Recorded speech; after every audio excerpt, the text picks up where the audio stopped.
Hello friends, my self Mukesh Kumar. Welcome to my channel Mukesh mathematics. So friends, आज का topic है geometry. Geometry आज हम पढ़ेंगे फ्रेंड, और स्टार्टिंग से बेसिक से ज्योमेट्री मैं टोटल कंप्लीट करूंगा फ्रेंड्स। करीब 7 डेज में 1 वीक में आपको ज्योमेट्री कंप्लीट करूंगा, और एवरी डे में डे 1 डे 2 डे 3 लिखता जाऊंगा। सो फ्रेंड्स, आपको ज्योमेट्री समझना है तो मेरा पूरा वीडियो, रोज का वीडियो आप देखेंगे तो पूरा आपको ज्योमेट्री समझ में आ जाएगा। सो स्टार्ट करते हैं। Let's see first topic, plane. What is plane? I think all of you know a plane is a flat surface. एक कोई भी फ्लैट सरफेस हो, लाइक दिस, ये बोर्ड जो है एक प्लेन की तरह है। तो जितने भी फ्लैट सरफेस होते हैं that is called a plane. It can be extending, extending means बढ़ाना, इन ऑल डायरेक्शन। किसी भी प्लेन को किसी तरह का उसको हम किसी डायरेक्शन में बढ़ा सकते हैं, इस डायरेक्शन में भी, यानी 4 डायरेक्शंस होते हैं, सभी डायरेक्शंस में हम उसे एक्सटेंड कर सकते हैं। सो सिंपली एक फ्लैट सरफेस होता है that is called a plane. Next topic है पॉइंट। सबसे बेसिक है फ्रेंड, ध्यान समझिए। A point is an exact location on a plane. किसी प्लेन पर हम ऐसा डॉट डाल देते हैं तो एक इसका लोकेशन होता है। सपोज पी, तो इस सरफेस पर एक पॉइंट है और इसका लोकेशन भी फाइंड करते हैं, यानी किसी सरफेस पर किसी चीज़ का लोकेट करता है point. Okay, so example, point को कभी भी हम अल्फाबेटिकल लेटर से रिप्रेजेंट करते हैं, पॉइंट पी, पॉइंट ए, इस टाइप को हम बोलते हैं। Okay, next topic, line. What is line? Mathematical में लाइन का कोई एग्जैक्ट डेफिनेशन नहीं है, फिर भी हम बता रहे हैं। A line is an infinite long collection of points. Means कि बहुत सारे पॉइंट्स, इनफिनाइट पॉइंट्स होते हैं, long collection of points extending in two opposite direction, जिसको हम दोनों डायरेक्शन में इनफिनाइटली एक्सटेंड कर सकते हैं। Okay, it has not definite length. एक लाइन का कोई डिफरेंट लेंथ नहीं होगा, क्योंकि इससे हम इनफिनाइट बढ़ा सकते हैं और इसे भी इनफिनाइट बढ़ा सकते हैं। पता ही नहीं कि इसका एंड कहाँ है, तो हम इसका मेजरमेंट कैसे कर सकते हैं? सो लाइन का कोई एंड पॉइंट नहीं होता, it has no any end point. So this is the diagram of line and it is denoted by या represented by A B and both side arrow. ये ए बी जो है एक line को show करता है कि एक लाइन है। So you can make like this, ये भी इस तरह हमें बनाना होगा। ठीक है, नेक्स्ट है लाइन सेगमेंट। लाइन से ही बना है लाइन सेगमेंट। और line segment is a part of line. Line का एक छोटा सा पार्ट, मान लेते हैं ये पूरा लाइन है, इसमें से छोटा सा हम पार्ट काट लेते हैं तो वो हमारा हो जाएगा line segment. It has 2 and point, इसका दोनों तरफ एंड पॉइंट होता है, क्योंकि ये लाइन से कटा हुआ भाग है तो इसका एंड पॉइंट होगा। और इट हैज डिफरेंट लेंथ, और इसका दोनों का एंड पॉइंट फिक्स है, तो हम इससे मेजरमेंट कर सकते हैं कि कितने सेंटीमीटर या कितने मीटर का लेंथ है। Okay, so line has different, line segment has different length, but line has indefinite length कह सकते हैं, या not different length. Okay, so this is the diagram of line segment A B. और इसे कैसे represent करते हैं? ए बी दोनों साइड डॉट, ये बताता है, शो करता है कि एंड पॉइंट है बोथ साइड। एरो शो करता है कि ये एंड पॉइंट नहीं है, इनफिनाइटली एक्सटेंड कर सकते हैं, बट ये जो पॉइंट है ये रिप्रेजेंट करता है कि इसका एंडिंग पॉइंट है। ओके फ्रेंड्स, नेक्स्ट हम जानेंगे अब रे के बारे में। ओके फ्रेंड्स, तो हमारा नेक्स्ट टॉपिक है रे। व्हाट इज रे? अ रे is a part of line. रे भी एक लाइन का पार्ट है, जैसे लाइन सेगमेंट लाइन का एक पार्ट है, वैसे ही रे जो है एक लाइन का पार्ट है, but it has only 1 and point, जिसका सिर्फ एक ही एंड पॉइंट होता है। लाइन सेगमेंट का 2 एंड पॉइंट होता है, बट रे का only 1 and point. For example, this is the figure of ray. Okay, line, ये जो लाइन है इसका एक पार्ट काट लेंगे इधर से, मान लेते हैं इस साइड का एंड पॉइंट है, बट ये जो है एंड पॉइंट नहीं है। ठीक है, इससे हम एक्सटेंड कर सकते हैं इनफिनाइटली, बस इस साइड से नहीं एक्सटेंड कर सकते क्योंकि यहाँ पर एंड पॉइंट हो गया। Okay, so this is the figure of ray. Okay, so इसे रिप्रेजेंट कैसे करते हैं? ए बी, इस साइड एरो, ये एरो डिनोट करता है कि इस साइड में इनफिनाइटली हम एक्सटेंड कर सकते हैं, और ये जो पॉइंट डोनेट करता है कि ये एंड पॉइंट है। ओके, नेक्स्ट है टॉपिक एंगल। सो फ्रेंड्स पहले हम तीनों का डिफरेंस बताते हैं, लाइन, लाइन सेगमेंट और रे। लाइन में कोई एंड पॉइंट नहीं होता है, लाइन सेगमेंट पे दोनों एंड पॉइंट होते हैं, और रे में ओनली वन एंड पॉइंट होता है। First different. Next, line and ray has indefinite length. Indefinite मतलब लेंथ जिसका डिफिनिट ना हो, but line segment has a definite length. So ये सारे डिफरेंस है लाइन, लाइन सेगमेंट और रे के बीच का। Okay friends, so next topic है angle. When two rays meet at a point, अगर कोई दो रे एक पॉइंट पर मिलते हैं तब जाकर एक एंगल बनता है, then an angle is formed. या ये भी कह सकते हैं कि then there inclination between them, inclination means झुकाव, उनके बीच का जो झुकाव होता है वही एंगल कहलाता है। जैसे एक ये रे हुआ, ए बी रे, इसका एंड पॉइंट ये है, और ये बी सी रे है, इसका भी एंड पॉइंट ये है, दोनों एक ही पॉइंट पर मिल रहा है, तो ये तुम्हारा आपका कॉमन पॉइंट हो गया। ओके, सो इनके बीच का जो झुकाव है, इंक्लिनेशन है, that is called a angle. जिस पॉइंट पर दोनों मीट करते हैं इसे कॉमन पॉइंट या दैट इज कॉल्ड वर्टेक्स, इसे हम वर्टेक्स कहते हैं। और जो दो रे मिलकर या दो लाइन मिलकर एंगल बनता है, इन दोनों लाइंस को हम आर्म्स कहते हैं, दैट इज कॉल्ड आर्म। ये भी आर्म और ये भी आर्म, दो आर्म, सो इसे प्लूरल फॉर्म में आर्म्स कहते हैं। Okay, so vertex, this is common point that is called vertex, और जिस रे से मिला है उसे आर्म कहेंगे। नेक्स्ट है कि क्वेश्चन है कि how many angle be formed when two rays meet. जब दो रे मिलता है तो कितने एंगल बनता है? फ्रेंड्स, टू एंगल्स बनते हैं, हम बता रहे हैं। जैसे ये भी एक एंगल हुआ और ये भी एक एंगल हुआ, इसका भी हम मेजरमेंट करते हैं, तो this is called interior angle, और ये जो बाहर का है that is called exterior. Interior means होता है अंदर, ये अंदर का एंगल है और ये बाहर का एंगल है। नेक्स्ट टॉपिक है how to write the name of angle. Angle का नेमिंग कैसे करते हैं, बहुत ज़्यादा प्रॉब्लम्स होता है फ्रेंड्स, ध्यान समझिएगा। एंगल जिस पॉइंट पर बना है वो पॉइंट बीच में होना चाहिए। अगर सिंगल एक अकेला एंगल है तो इसको तो हम दो तीन तरह से लिख सकते हैं। पहला ए बी सी, ये दोनों रे मिलकर बना है ना, तो इन दोनों का नाम होना चाहिए A B C, B point बीच में होना चाहिए, ए बी सी, ये एंगल का सिंबल है। ओके, या फिर हम इसे ऐसे भी लिख सकते हैं सी B A, angle C B A.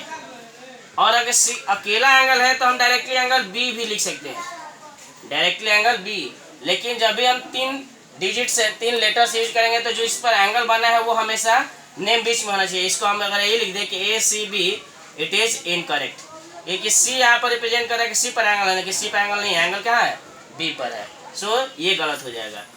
Next another example, इसमें फ्रेंड्स दो तीन एंगल है, एक ये छोटा सा एंगल, फिर ये है और ये पूरा बड़ा है। सो कैसे लिखते हैं एंगल, मान लेते हैं हमको इस एंगल का नेम लिखना है तो हम डायरेक्टली बी नहीं लिखेंगे, बी का मतलब पूरा एंगल हो गया। सो इसका लिखेंगे तो ए बी सी या फिर सी बी ए लिख सकते हैं, एंगल ए बी सी और angle C B A. Next इसका भी वैसे ही सी बी डी या फिर D B C, C B D और डी बी सी। जिस पॉइंट पर बना है फ्रेंड वो हमेशा बीच में रहना चाहिए, हमेशा याद रखिएगा। लेकिन अगर बड़ा एंगल का लिखना है तो ए बी और बी डी दोनों मिलकर बना है तो angle A B D. So friend, हम इस तरह से एंगल का नेमिंग लिखते हैं। सो नेक्स्ट टॉपिक है types of angle, kinds of angle. Totally angle का हम टाइप्स बताने जा रहे हैं। सो फ्रेंड्स, वीडियो के एंड तक देखिएगा, हो सकता है कोई आपका ऐसा डेफिनेशन हो जो नहीं जानते हैं, इसलिए आप एंड तक देखिए, आपको छूटे नहीं। Okay friends, so next topic है हमारा kinds of angle. Kinds of angle friends ध्यान समझिएगा, बस एक सारा डेफिनेशन एक जैसा है, बस थोड़ा सा चेंजिंग है। सो प्लीज़ ध्यान समझिएगा। फर्स्ट है हमारा जीरो एंगल। नेम से ही पता चलता है कि जीरो एंगल क्या हो सकता है। An angle whose measure 0 degree, एक ऐसा एंगल जिसका मेजरमेंट 0 डिग्री हो, that is called zero angle. Measurement 0 कैसे हो सकता है, मान लेते हैं कि ये एंगल है तो इसका कुछ गैपिंग है तो कुछ ना कुछ तो इसका मेजरमेंट होगा। लेकिन कब 0 होगा, जब ये दोनों रे एक दूसरे पर कोइंसाइड रहेगा, मीन्स ढका रहेगा, तो कह सकते हैं कि उनके बीच का कोई गैपिंग नहीं है, मीन्स 0 डिग्री है। सो मान लेते हैं कि एक ए बी रे है और एक बी ए सी है, दोनों एक दूसरे पर कवर किया है, इसलिए इसका मेजरमेंट 0 है। So it is called 0 angle. Okay, next है acute angle. Acute angle definition सबका सेम है friend, angle whose measure between 0 degree and 90 degree. यहाँ ध्यान समझिएगा, an angle whose measure between 0 and 90, 0 और 90 के बीच का जो भी एंगल्स होते हैं वो सभी एक्यूट कहलाते हैं। 0 और 90 के बीच मीन्स 0 और 90 को छोड़कर ये नहीं होता है कभी फ्रेंड, 0 और 90 डिग्री एक्यूट एंगल नहीं कहलाएगा। 0 हमारा 0 एंगल और 90 डिग्री हमारा राइट एंगल होगा। सो इनके बीच का जो भी एंगल होगा 1 से लेकर 89 तक का 89.5 भी हमारा एक्यूट एंगल ही है। 0.5 भी एक्यूट एंगल है, मीन्स 1 और 90 के बीच में जितने भी एंगल आते हैं वो सारा हमारा एक्यूट एंगल होगा। Okay, for example 60 degree, 70 degree, 80 degree, 85 degree, all are acute angle. Okay friend, next right angle, an angle whose measure is 90 degree. एक ऐसा एंगल जिसका एग्जैक्टली 90 डिग्री हो, that is called right angle. This is the right angle. इसका measurement ये है, ऐसा angle है जिसका मेजरमेंट 90 डिग्री है, that is called a right angle. Next है obtuse angle, an angle whose measure between 90 and 180। Definition सबका सेम है, सिर्फ यहाँ डिफरेंस हो जा रहा है, थोड़ा सा चेंजिंग हो रहा है। 90 और 180, 90 डिग्री और 180 डिग्री, इन दोनों के बीच का जो भी एंगल होगा all are called obtuse angle. Okay friend, so 90 और 180 के बीच में 100 भी हो सकता है, 105, 110, ये सभी एंगल्स क्या है, ऑब्ट्यूस एंगल। तो फॉर एग्जांपल 110 डिग्री के एक एंगल है जिसका मेजरमेंट 110 डिग्री है, so it is called obtuse angle. और भी बहुत सारे टाइप्स है फ्रेंड्स, सो एंड तक देखिएगा, अभी और बताने जा रहे हैं। Okay friends, so next types of angle है straight angle. Straight angle, an angle whose measure 180 degree. एक ऐसा एंगल जिसका मेजरमेंट एग्जैक्टली 180 डिग्री होगा, इज कॉल्ड स्ट्रेट एंगल। वैसे एंगल को हम स्ट्रेट एंगल कहते हैं।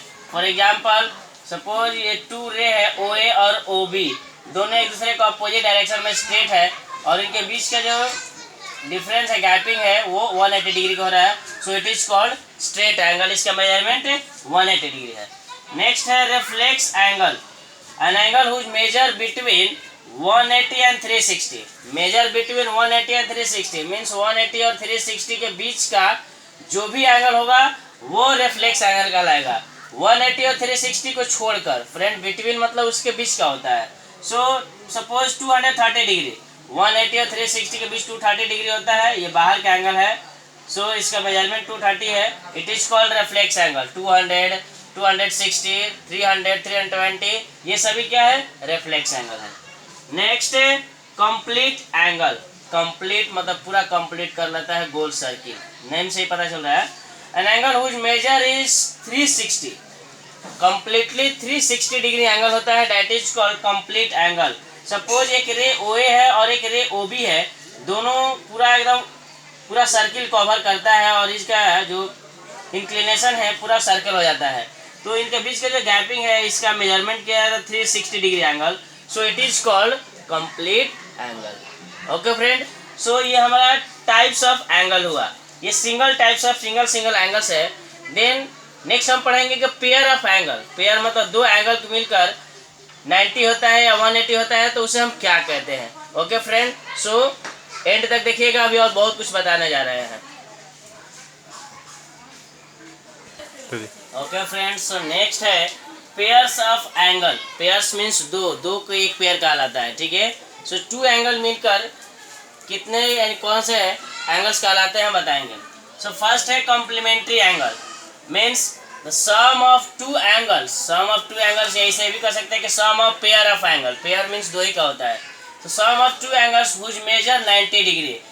2 एंगल्स जिसका सम करने पर 90 डिग्री आता है, that is called complementary angle. Suppose 30 और 60 को हम सम करेंगे तो 90 आएगा, तो इन दोनों को हम कॉम्प्लीमेंट्री एंगल कहते हैं। 70 और 20 ये भी 90 डिग्री है। 45 और 45 है, ये भी हमारा 90 डिग्री सम करने पर आएगा। सो इन सबको हम कॉम्प्लीमेंट्री एंगल कहते हैं। नेक्स्ट है supplementary angle, the sum of two angles measure 180 degree, two angles का सम 180 डिग्री होगा, that is called supplementary angle. For example 100 and 80 sum करेंगे तो 180, 120 एंड 60 दोनों का सम करेंगे तो 180, या 90 और 90 सम करेंगे तो 180। मीन्स कोई भी दो एंगल जिसको सम करेंगे तो 180 आएगा, वो सप्लीमेंट्री एंगल कहलाएगा, और सम करने पर 90 आएगा तो वो कॉम्प्लीमेंट्री एंगल। नेक्स्ट है कॉन्ग्रुएंट एंगल। कॉन्ग्रुएंट का मीन्स होता है ढका होना, यानी इक्वल होना चाहिए। Two angles whose measure is equal, दो एंगल जिसका मेजरमेंट इक्वल हो, दो अलग अलग डिफरेंट एंगल हो, नेमिंग अलग हो बट मेजरमेंट इक्वल हो, that is called congruent angle. एक एंगल है ABC, इट्स मेजरमेंट 60 डिग्री, और दूसरा एंगल है PQR, इसका मेजरमेंट 60 डिग्री है, तो दोनों एंगल का मेजरमेंट इक्वल है, so it is called congruent angle. Okay friend, और नेक्स्ट है एडजेसेंट एंगल और वर्टिकली अपोजिट एंगल, सो हम अभी बताने जा रहे हैं। ओके फ्रेंड्स, सो नेक्स्ट है एडजेसेंट एंगल। एडजेसेंट एंगल क्या होता है? Two angles having same vertex. Vertex मैं पहले ही बताया था, ये एंगल है तो ये जो कॉमन पॉइंट होता है that is called a vertex. तो दो एंगल जिसका वर्टेक्स सेम हो and one common arm, arm में बताया था ये दोनों क्या है? एंगल आर्म है, यानी जिस दो रे से मिलकर एंगल बनता है उन दोनों रे को हम आर्म कहते हैं। तो दो एंगल जिसका एक सेम वर्टेक्स हो और एक कॉमन आर्म हो, कॉमन आर्म बता रहा है, देखिए ये एंगल ABC है, तो ABC कौन कौन से आर्म से बना हुआ है? AB और BC से बना हुआ है, और CBD ये एंगल है, तो BD और BC दोनों आर्म से बना हुआ है। तो दोनों एंगल में देख रहे क्या है कि इस एंगल को भी BC बना रहा है और इस एंगल को भी BC बना रहा है। BC क्या हो गया? कॉमन। कॉमन मतलब दोनों में आना चाहिए, तो BC हमारा कॉमन आर्म हुआ, और B क्या है? वर्टेक्स। इस एंगल का भी वर्टेक्स है और इस एंगल का भी वर्टेक्स है। मीन्स दो एंगल जिसका सेम वर्टेक्स हो और एक कॉमन आर्म हो, that is called adjacent angle. Okay, next है vertically opposite angle. When two line intersect, जब दो लाइन एक दूसरे को इंटरसेक्ट करता है, काटता है, देन अपोजिट एंगल, तो उसके जो अपोजिट एंगल मीन्स आमने सामने के एंगल होते हैं उसी को वर्टिकली अपोजिट कहते हैं। ये दोनों एक दूसरे के सामने हैं तो ये दोनों वर्टिकली अपोजिट है, और ये दोनों एक दूसरे के सामने हैं तो इसे हम वर्टिकली अपोजिट कहते हैं। मीन्स कभी भी दो लाइन कट करते हैं तो उसके जो अपोजिट एंगल होते हैं that is called vertically opposite angle. So friends, enough for today, आज के लिए इतना ही। नेक्स्ट डे हमेशा डेज 1 डेज 2 लिखते जाएंगे, और नेक्स्ट डे में आपको बताएंगे काइंड्स ऑफ एंगल और भी दूसरे ज्योमेट्रीज का topics. Okay, so friends please मेरे वीडियो को लाइक करें, शेयर करें और कमेंट करके बताएं कि आपको कैसा लगा, समझ में आया कि नहीं, और आगे मुझे बनाना चाहिए कि नहीं। ओके, एंड चैनल को जरूर से जरूर सब्सक्राइब कर दीजिएगा और बेल आइकन्स भी दबा दीजिएगा। So bye friend, all of you.